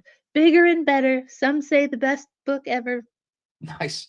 Yeah, when you finish that book, I'd love to have you back on to discuss some of the stuff on there and help promote it, because that is extremely key information. There's a reason why in the West we do not see a lot of history from Russia during that time period. It is intentionally covered up. I mean, I was Yep. discussing this with and you see this today. You see this today with the Ukraine news. We almost always in the mainstream media only see one narrative pushed. We don't see the UOC churches being destroyed. We don't see the UOC churches being occupied by Ukrainian forces and used as staging grounds. We don't see all of this stuff, but you have to kind of do a little bit of digging. But yeah, I think that's super key information. Feminism is a toxic force used all throughout history, and it is especially impacts the church. We were Yeah. discussing head coverings. The reason that some churches don't do head coverings anymore was because of a feminist protest. It was called the Easter Bonnet Rebellion. You hear Yep. some of these Protestants will be like, "Oh no, it's because they'll make up something. They'll be like, oh, because of temple prostitutes or something." No, it's because feminists had a bunch of protests. It started Yep. in the Roman Catholic Church. The priest denied them communion. They threw a big Yep. stink. They said, "Oh, they're persecuting us because we just want to have our hair down and we want to be, Yep. we want to be women. We want to be strong. And this big old mean priest is, he's oppressing us." And this spreads like wildfire, spreads to Europe, spreads all over the place. And then guess what? Now we have multiple women in multiple different institutions. Basically, head coverings are no longer required, even in the Roman Catholic Church. They changed their canon Yep. law over Yeah. a feminist protest. Yes, Wild. sir. And at the same time that was going on, the Bolsheviks also started a mass deveiling campaign, not only in Orthodox Russia, but also in like places like Kazakhstan, places where there was a lot of Islam was more dominant that Russia controlled at the time, because they thought that they could subvert Islam and use Islam to help push communism. It did not work out. It did not work out how they wanted at all, but they tried, and they pushed this mass deveiling campaign in both places, and it backfired there. So it didn't work right away, although later attempts did work. But their first couple of attempts were massive failures that backfired. But yes, the whole refusing to wear head coverings, and to me, if it's good enough for the mother of our Lord, Right. it's good enough for me. Like every depiction of her, you see her head covered. Yes. If it's good enough for her, it's good enough for us. And all of these feminist attacks on this sort of thing are Luciferian satanic attacks. Why? Because who crushed the head of the serpent? Who, through, being the second covenant and being the mother of our Lord, the vessel for his incarnation, crushed the head of the snake, broke the curse of death? And why do we venerate her? Why it does everything in Orthodoxy start with the veneration of the Theotokos? That's why. So Mhm. of course throughout all of human history, Satan is going to be attacking real femininity, biblical womanhood, biblical motherhood, pushing the antithesis of everything that the Theotokos stands for, of course. It would be weird if he didn't. You know what I Right. mean? Right. Yep, absolutely. And that was actually the first attack Satan ever did on humanity, was try to upset the balance of the family. So, I mean, it is basically the basis of the original sin. It is. So, chew on that a little bit. All right, let me get back to these super chats for a little bit. Christopher Scott, $5. Thank you so much for supporting the show. And then also, if you have any dono chats on your side, let me know and we can I don't think I discuss those. do. I don't think I do. Y'all are slacking. I Send it. didn't I didn't plan ahead and I didn't pin the dono chat to my chat or anything. I just thought, oh, I'll just restream it to my channel so people know I'm still alive. I do have plans to revive the channel. I'm working on a huge project right now with Steven Crowder and with Andrew that's going to be coming out soon. You guys are going to love it. All y'all Nice. watching this are going to love it. But after that, hopefully I can get around to some of that stuff. Yeah, there you go. The mods are posting. Send a dono chat. Oh, Follow thank that you. link. Support Rachel. All right, let's see this. Octavian, good to see you. Rachel, thanks for all you do. My wife loves and shares your work. Well, thank you, Octavian, and thank you to your wife. Tell her I said hello. He sends another super chat. Rachel, any thoughts? What? Plans on womanhood courses? Or I guess any thoughts on womanhood courses? Not womanhood courses. I don't want to sell courses. For one thing, I think it would be very arrogant of me to assume that I am the model of womanhood that everyone should be aspiring to. I often say that I am not. I'm not here because I've always got everything right, or because everyone should live like me or do what I've done. That's not the case whatsoever. However, what I would love to do, and on my bucket list, if I can find funding to have like a women's finishing school that could replace like a 2-year college degree for Christian women, that teaches all of the stuff that's been lost. All of us women, like my grandmother's an interview with her on my channel. She's turning 100 in April and she's Wow. still with Glory to us. God. Yes. She learned from her mother all the basic things, right? How to take care of infants, how to deal with pregnancy, basic midwifery stuff, because they lived in a rural area. There wasn't a lot of doctors. She knew how to literally go out back, slaughter a chicken, pluck it, cook it up for dinner. She knew how to garden, how to can things. She knew how to treat a fever for a kid, how to set a bone if a kid broke a bone. All these things that none of us know how to do. Like most of us women who've grown up after like 1980, a lot of us can barely like fry an egg, to be perfectly honest. And I'm saying that as somebody, I had to teach myself how to cook. My mom would give me SpaghettiOs and a can of Pepsi. Okay. I did not get the womanhood wisdom except from my grandma. And I would love to have an alternative for women who are interested in primarily being wives and moms. That's what my girls want to do. And it's really tough these days because it's not like most of them are going to get married at 18. Maybe, hopefully in the future, we will go back to getting married younger. Hopefully we will do that. But it's like, what do young girls do right now between 18 when they graduate from high school and the average age of 30 when they get married now? Which, that's insane. Don't wait till you're Yeah. 30. That's crazy. But in some cases, it's hard to avoid because a lot of people don't want to commit. A lot of men don't want to commit young. A lot of men are just bowing out of marriage altogether. Done a million streams on why that is. But I would love to have something. Okay, you're an 18-year-old girl. You don't want to go to college and ride the carousel and get exposed to all the Marxist feminism and all the crazy stuff that's in college. And you Yeah. don't want to go into debt because you don't want a career. You want a family. But you also don't have a lot of practical homemaking and mothering skills. Where can you learn that? I would love to have like a women's finishing school where you can go and learn early childhood development, basic things like nutrition, home economics. How do you plan a menu for your family for the week? How do you grocery shop and plan that stuff out? How do you raise kids when all of the females in your life are off at work in the office all day and you feel isolated and you're at home alone? Like, I would love to have a resource for women to learn all that stuff and have community and make connections and kind of help the next generation of mothers and wives be great mothers and wives, because I think that's a worthy goal. That's all I ever wanted. I didn't go to college, not because I couldn't. I had a full ride scholarship, but I didn't want to. I just always wanted to have a family. That was first and foremost in my mind. It was greatly discouraged. I was shouted down on it by my parents, my friends. Everyone around me told me I was going to regret it. It was a terrible mistake. I had to go to college. I had to have my own money and a career, blah, blah, blah, blah, blah. So I would love to create something where you go to like a women's finishing school for 2 to 4 years and you learn all the things that are going to help you be a great mom and a great wife, because there's a lot to it. You could easily fill 2 to 4 years with that kind of knowledge and crank Right. out some really amazing women who can lead a family, help their parish, have all the skills and things that are necessary to have a large family and manage it well, because that's not easy. It takes a lot of skill and a lot of learning, and I had to kind of do it all from scratch on my own. It was kind of tough. So That would be a great thing to learn if people were going to public school. Like why don't we teach homemaking in public school? I know James Fishback, the guy that's running for governor in Florida. He QTs my post sometimes. If you're watching this stream, push that as the next policy. Let's do homemaking courses in public school again. We used to yes, have that. We used to have something yeah, similar, of but course. it's Well, no longer in I see existence. Cool Dude in the chat said it's already over. Women are already in the workplace. That's true. But listen, buddy, let me tell you something about women. Women don't wake up before the sun yearning for the mines, wishing to work. They don't wake up before the sun going, I want to put in a hard day's work today. I can't wait to work. No.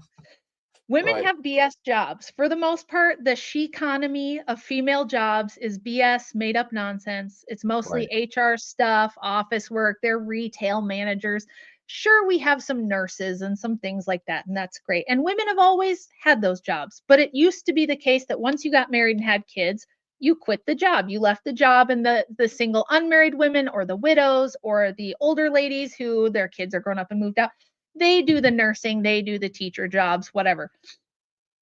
Simone de Beauvoir, the premier second wave feminist philosopher who was so influential, said that we cannot allow women to have the choice to stay home and just be wives and mothers, because if there is such a choice, too many women will choose that.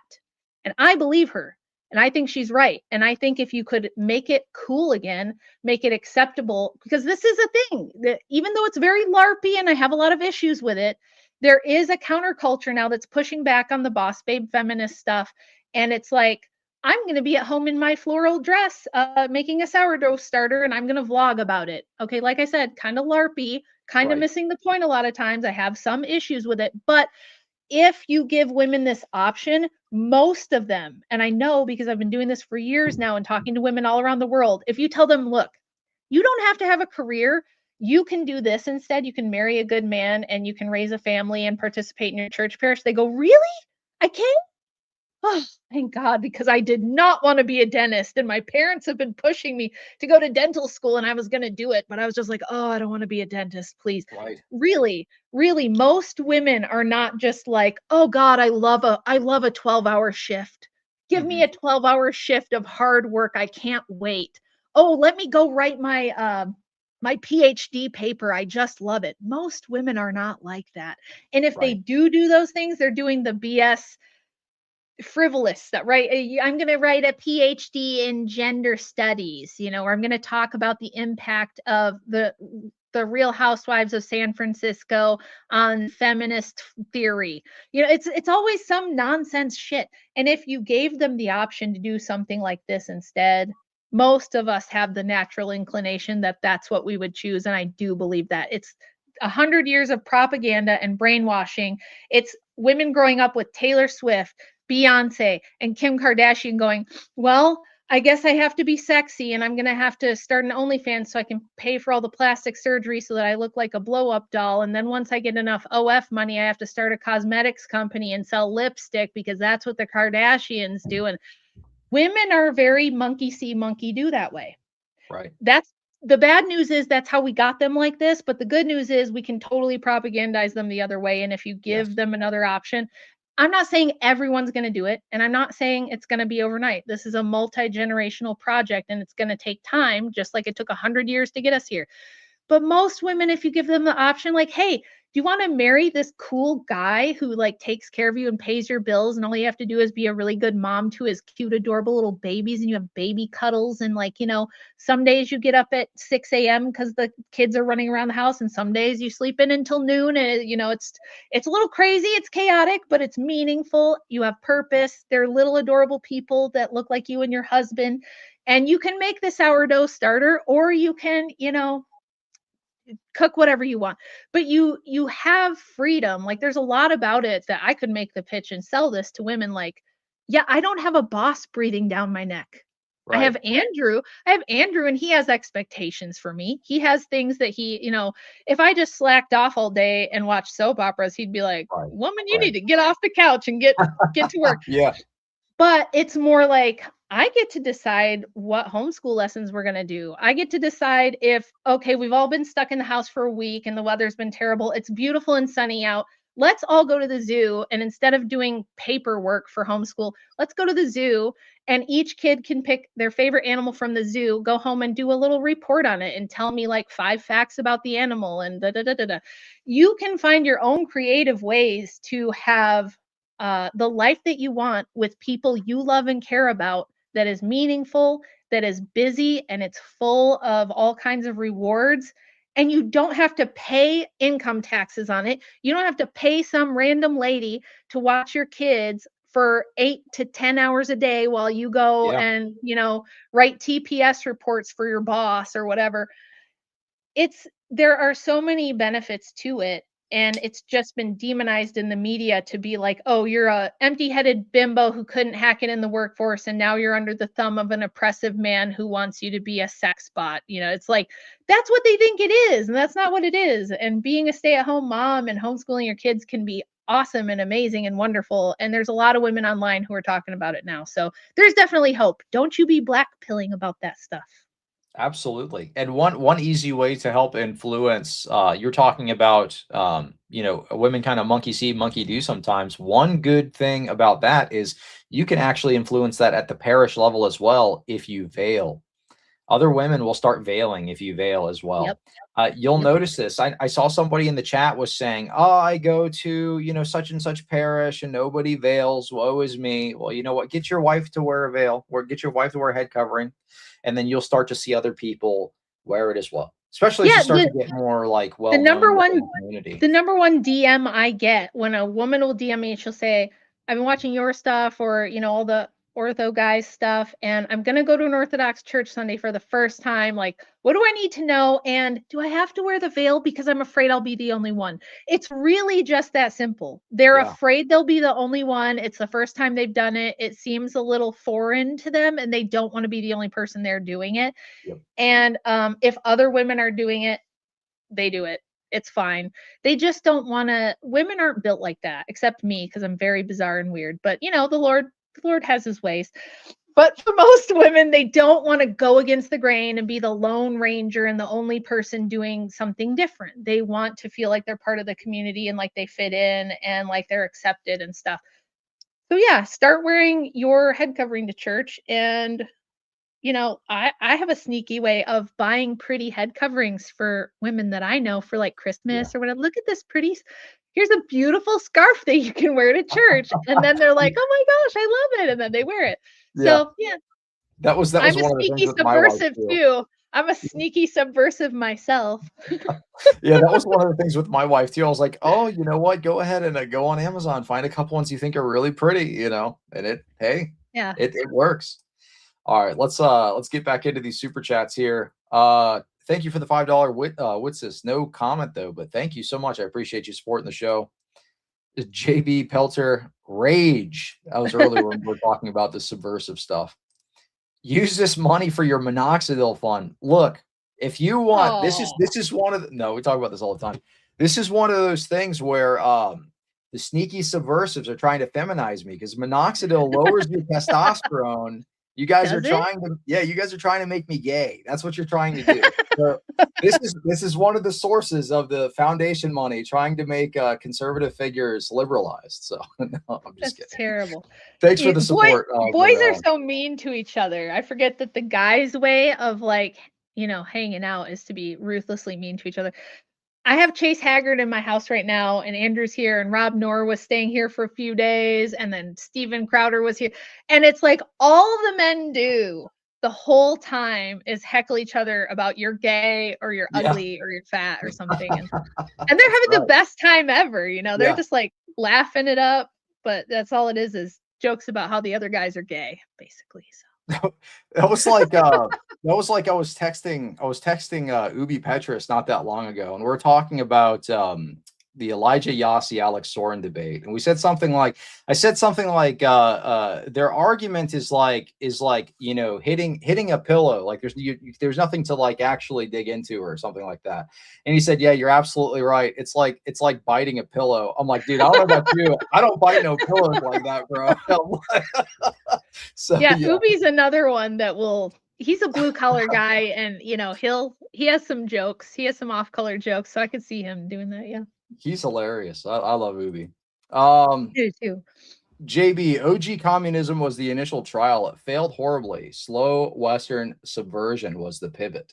Yeah, it's the Fabian socialist model. It works better. It's like turning up the water, you know, in the pot, and the frog doesn't realize when it starts to boil.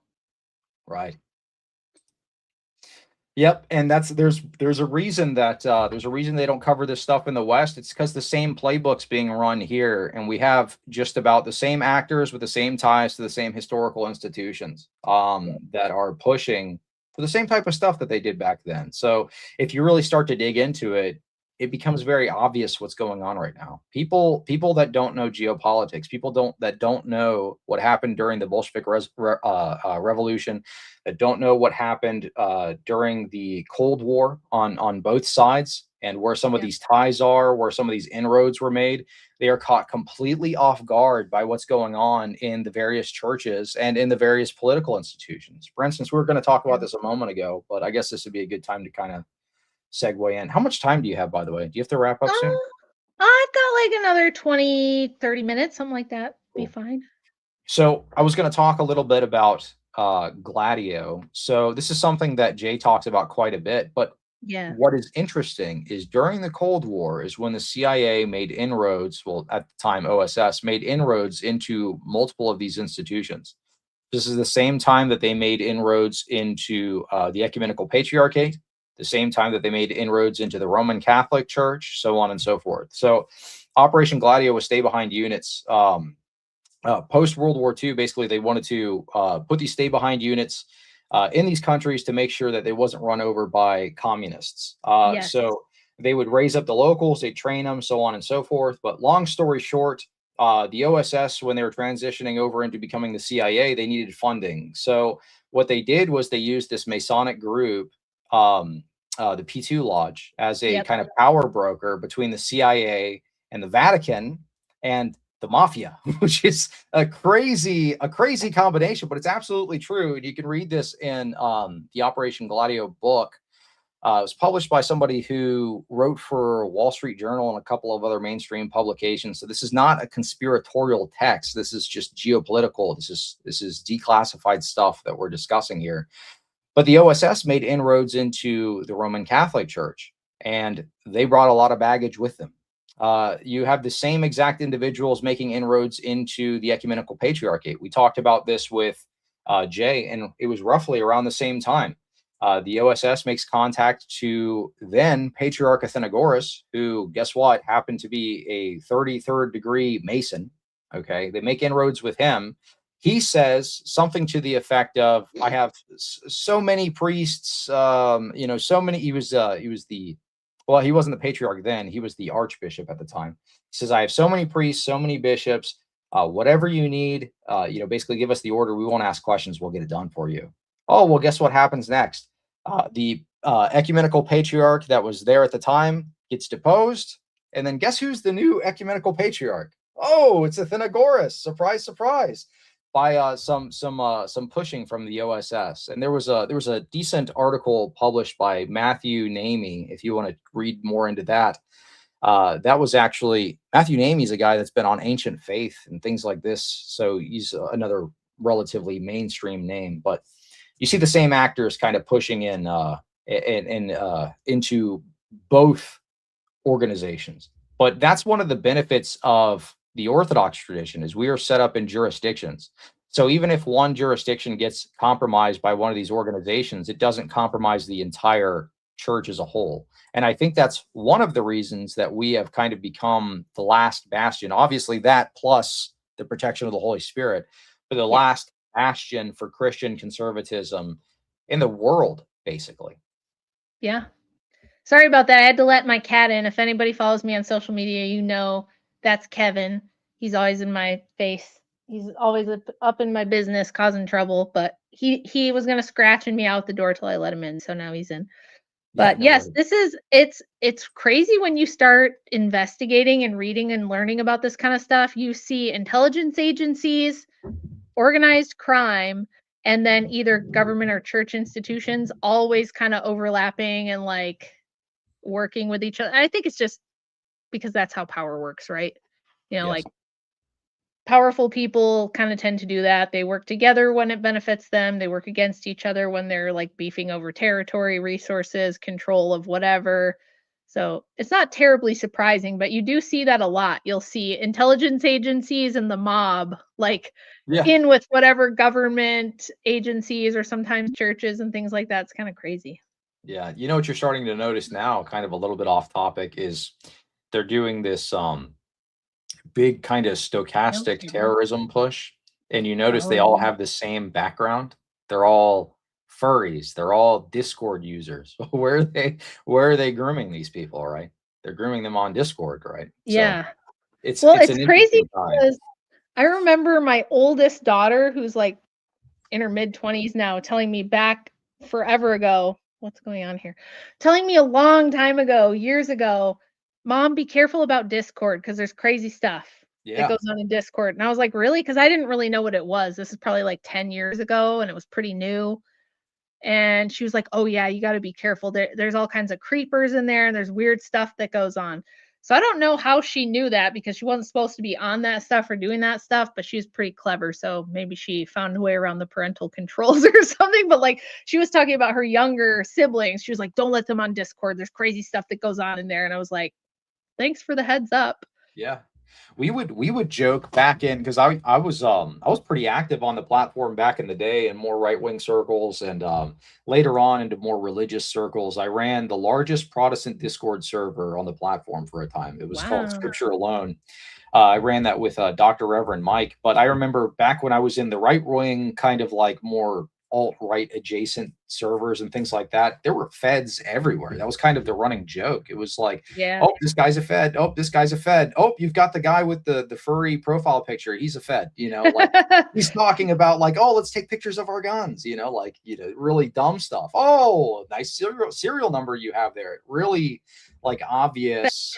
Stuff. Yeah, there was a guy on X that I just posted last night. I was like, this is the most Fed posting thing I've ever seen. There's this guy who supposedly used to be a hedge fund manager and now he's out leading the Patriots and he's like, we need to get out in the streets and clash with these ICE protesters. We need to get out there and get your guns. And he's just totally Fed posting. And I was like, this is who watches people like this and goes, yeah, that's what I'm going to do. Like after Charlottesville and all these other things that we've seen go down, I don't know who still falls for it, but apparently someone somewhere does. Right. Yeah. I mean, and there were agitators there at the quote unquote insurrection. It was all Yeah. feds. It was all feds. They show you Yeah. what they do. They Yeah. infiltrate and they're like, "Oh, aren't you so mad? Aren't you so mad about this thing? What are you going to do about it? Oh, you're not going to do anything about it. You guys should march on the Capitol. Yeah, let's go. Let's go Do to an insurrection. Come yeah, on, do it. yeah. What a mess. Yeah, I I mean, know. but that's the way that they get. And in on platforms like Discord, it's easy to like isolate people and see other kind of schizo, types or whatever. Because you can pick Yeah. whatever niche you want to talk about. So if you want to incite right-wing people, you join some kind of right-wing server and you're like, oh, hey, wouldn't it be cool if we like, did ABC 123? Or you join a left-wing server and you're like, "Hello, fellow furries. Do you don't you hate Donald Trump? Well, guess where he's going to be at a rally?" Like these kind of ridiculous stuff. That's why, like, everybody was calling me because I said that Candace was full of crap with the Charlie Kirk stuff, and everyone's like, "You're a shill for the feds." It's like I literally write stuff about the CIA all the time. Like, what are you talking about? And they're like, Right. "That's actually more evidence that you're a Fed." Yeah. But I found it not unbelievable. Now we have my position is we got to wait for the trial. There's going to be so much stuff that's going to come out, and it's going to everybody who thinks they know right now exactly what happened is going to find out they don't know shit, because that's what always happens once there's discovery and all the evidence is submitted. Then we'll see what kind of goofy stuff's going on, or what things don't fit, or what things to look into. Then you'll know what to look at. Until then, nobody knows. But I don't find the official narrative to be completely crazy, because there are a lot of nutty left-wing kids on SSRIs that have been on them. Like, this is something I'm finding out now in the last few years. Yeah. There are people who've been on SSRIs since they were like 7, and there's a lot of them. They've been on antidepressants, Ritalin, all these different ADHD and anxiety drugs and stuff like that since they were little kids. All the kids that in the early 2000s, oh, little Billy is disruptive in kindergarten because he's a normal 5-year-old boy. Let's put him on a bunch of drugs. And they've always been on it and they've grown up on it. That kid, he has working parents. Both parents are working. So he's on the internet, raises them, and they're in Discord and they're on 4chan and whatever other places Yeah. in the shadows of the internet. And they get very radicalized. We should be surprised if that wasn't happening. Yeah. It makes total sense that that's happening. It's highly plausible.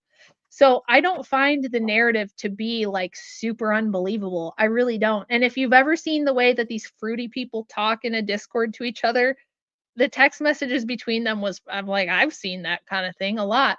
A lot of the left wingers that Andrew and I started off debating in the early days have gone into the like gay furry-esque type of stuff, and I would sometimes talk, because you want to talk to leftists to find out like what are their arguments and what their beliefs are and where are they going to try to go with things next. So I would talk to some of these people, and that is how they talk, and they are that goofy and they are that weird, and it's like I don't think it's completely out of the realm of possibility, but we'll have to Yeah. see what gets presented at trial. Well, I mean, I don't know if we're going to find out whether or not they were spun up by somebody, but I believe what happens, and we've seen this before with different groups, and this is even something that was done in French Revolution, was done in other places. You take people who are either mentally ill, or maybe they have some kind of bias or something, and then you spin them up and point them in a direction and have them go and kind of like do whatever you want. So Yeah. I believe what is going on is, and the reason that you see a lot of the people that are committing these things have the same exact ties. Well, it's Discord and they're all furries, right? Well, Yeah. it kind of shows to me at least a potential connection of maybe these people were spun up a bit. They were already in these groups, but they're easy to isolate because Yeah. you're kind of like a social outcast to a degree. So you join these kind of fringe groups, you get the Fed or whatever foreign, it could be foreign agency, it could be, domestic agency, reaches out and says, "Hello, fellow schizo. Well, Yeah. guess what? Charlie Kirk has a thing. I saw you were posting how angry you were at him. Well, he's got this thing going on. Well, you know what? We're going to let you in on this plan that we're hatching, and he doesn't know he's going to be the fall guy kind of deal." So, Yeah. um, I mean, you see the same tactic kind of play out, but that would be, if I had to make an educated guess, that would be my guess would be, Yeah. either 3-letter agency, foreign or domestic, spinning up schizos online on Discord. Yeah. um, but all right, so we have a couple of super chats here, and then we'll wrap up. So, Okay.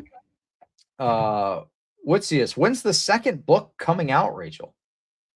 I don't know for sure because I've got it like 85% done. I've got to just get it fully fleshed out and then put it through editing and all this stuff. All the things I didn't get a chance to do with book number 1 that just I didn't know anyone was going to read it, and I just put it out there and it blew up and I was like, "Oh shit.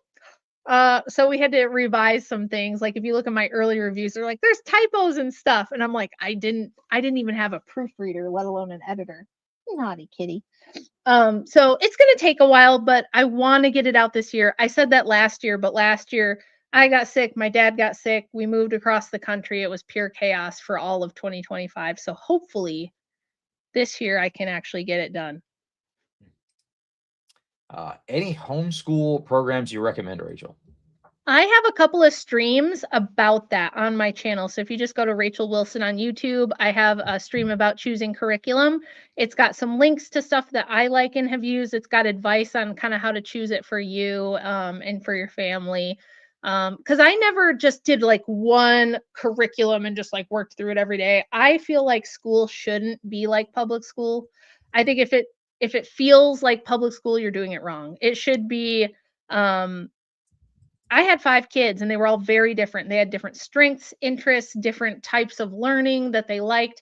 And we just kind of navigated it pretty organically. Like if something wasn't working here, we would change it. Or like, okay, this one loves reading and writing and is really good at it, but sucks at math. The other one's great at math, but not doing so great with the reading and writing. I'll have them work with each other a little bit. Like we'll do a lesson and then they can help each other, and that worked out really great for us. So I have a whole stream on curriculum on my channel, and then just like a homeschooling 101 that you might find helpful too.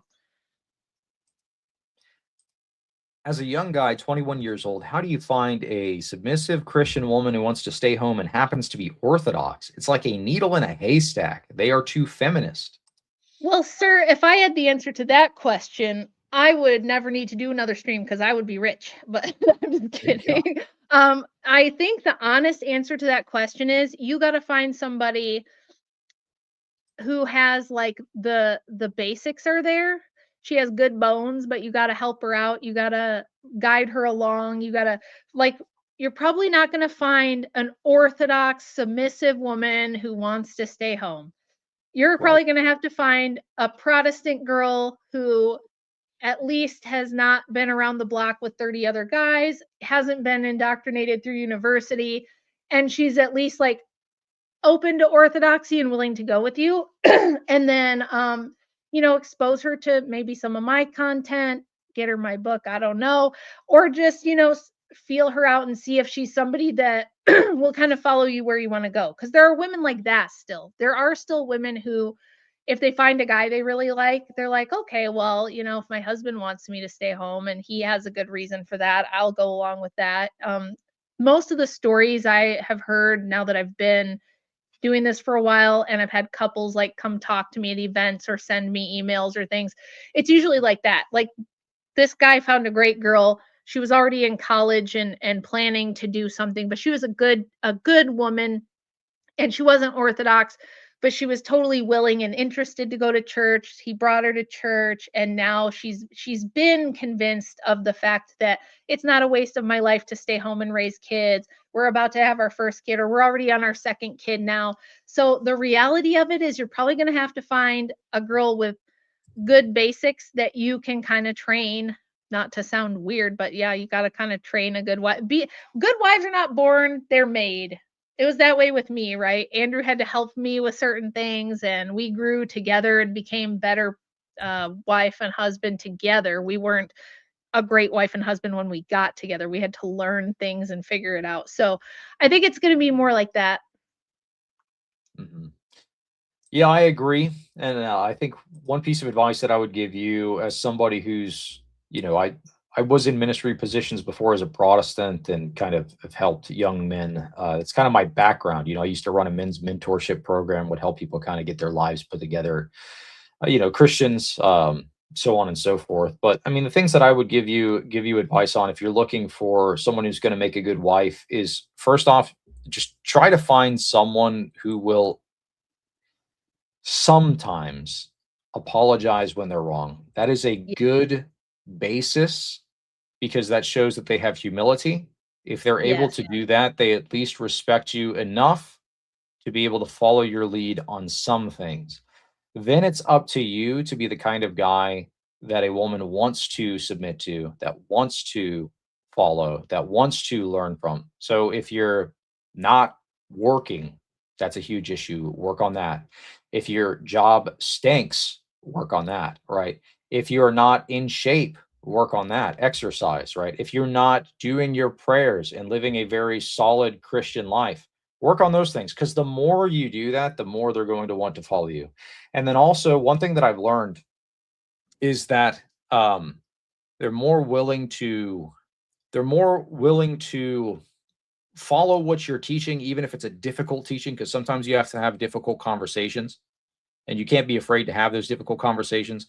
But they're more willing to follow what you're teaching if they know that you're coming from the place of, I'm trying to get us closer to God, or I'm doing this so our family's in a better place, or I'm having this difficult conversation because every time you do ABC 1 2 3, it puts you in a bad spot. And as long as your heart is in the right place and you're showing them that that's the intention behind the difficult correction, and not just, well, I'm lazy, and every time you ask me to take out the trash or something, I'm like playing video games, I'm playing Overwatch, and doing all this other stuff. If you're doing that, then I mean, of course you're kind of undermining your own authority. But when you have the Yeah. difficult conversations and it's from a place of wanting to help your family and elevate your wife, then she's going to follow you and change. One running joke, one running joke that me and my wife say all the time is, if you ever meet like a super conservative woman, it's because her ex-boyfriend made her that way, or So there's a little bit, or her wife, or husband, or current husband, or so on and so forth. But there's a little bit of truth to that. It's a little tongue in cheek, but what we're trying to say when we make that joke is that oftentimes you can influence your wife's views on a lot of different things. When I first met my wife, she wasn't like super, super conservative. Yeah. Through my example in education and things like that, she became that way. So Yeah. don't That's expect to that's find. by far the most common scenario. I was pretty base already when Andrew met me, so he lucked out in that department. Like, at least, I mean, like, our first date was talking about politics all night long. It was so nerdy. But he was like, "You know who the Secretary of Defense is?" I was like, "Yeah, of course I do." And he was like, "I've never dated a girl who knows who the Secretary of Defense." Most of them don't know who the president is, let alone anything else. But I was always kind of weird like that, and I had the problem of being I was pretty conservative, to be honest, and I just had bad advice from my parents and people around me. My parents have 5 divorces between them. Mm, So don't ask me why I would ever listen to them, but, like, who else did I have to listen to? So I picked stupidly and ended up with guys that I was like, "How did I get here?" So yeah. that was my problem. But most of the time, women are not, like, political even. They usually only get political if, like, they've been to college or somebody else influenced them to be political. And yeah, you can totally change a lefty girl. There, Andrew has a whole running joke on it. He calls it, well, I won't say it here, but he says there's a certain thing a man can do that helps make the girl more conservative, and you have to use that power to get her to stop being such a feminist libtard. So I guess, Andrew will give you some advice there. Oh, hi Harry, how's it going? There you go. Rachel, I'm Harry Ludwig. LOL. Thanks for supporting the show. I got one more super chat Yeah. here and then we'll wrap up. I bought multiple copies of your book to give them to others. Can't wait for your next book. Have you read Satanic Feminism by Per Faxneld? Yes, he is one of the sources cited in my first book. His Satanic Feminism was his PhD thesis, which he then published as a book. I referenced it in my first book. I've actually talked to him a bit on Instagram because he's a really nice guy. He is a Satanist, although he's more of a LARPy Satanist, like most of them are. I don't know that he fully believes in, like, you know what I mean? I don't think he's a theistic Satanist. He loves, like, European history, and he thinks that all the Luciferian Gothic stuff is really cool. But as a self-proclaimed Luciferian, we talked a bit because he thought it was very interesting that we both came to the same conclusions about feminism, coming from opposite worldviews. So we did talk a little bit and had a little bit of correspondence on that. So interesting guy. I appreciated it because I wanted to get permission to cite his work and all that stuff. So yeah, I have read his book. It's big and dense. Well, thank you so much for coming on the show. Is there anything that you want to plug before we wrap up here? Just stay tuned. We have a very exciting project coming out. Andrew and I do with Steven Crowder. And I will be getting the second book out sometime this year. I promise I'm going to do that. You can go to my Substack if you want to read the article we just referenced or many other interesting, cool articles at rwilson.substack.com. You can get my book on Amazon. It's in all the formats now. It's audiobook, ebook, hardcover, paperback. And you can go to my YouTube channel, which is going to be getting some love this year after taking like a full year off. So, Rachel Wilson on YouTube. Right on. Yeah, make sure to go over and like, subscribe, and if you're watching from her channel, like and subscribe over here. Yeah, I definitely. this was an awesome stream. When you publish that book, we should definitely do another one to discuss it. I think that'll be cool. Yes, we should. There's so much. I've been waiting to talk about it because I did all the research stuff over the course of a couple years right after the first one.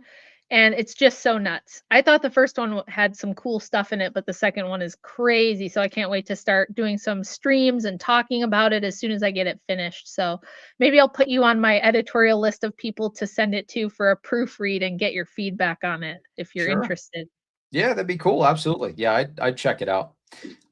So for those watching, a couple things coming up on my show, I'll plug real quick before we wrap up. Stay tuned. On the 19th, Father Peter here is coming on the show. We're going to do a Q&A, inquirer Q&A. So if you're interested in Orthodoxy or you're Orthodox and you want to learn more about it, make sure to tune in for that show. And then another big show on the 26th, Metropolitan Jonah is going to come on the show and talk to the catechumens about feeling spiritually dry, what to do when you're feeling spiritually dry. So that'll be an awesome show. That's going to be a huge one. So make sure to stay tuned. January 26th, Metropolitan Jonah will be on the show. Well, thank you all so much for watching. And thank you again, Rachel, for coming on. Y'all have a good night. Thank you so much for having me. Absolutely. God bless. See ya.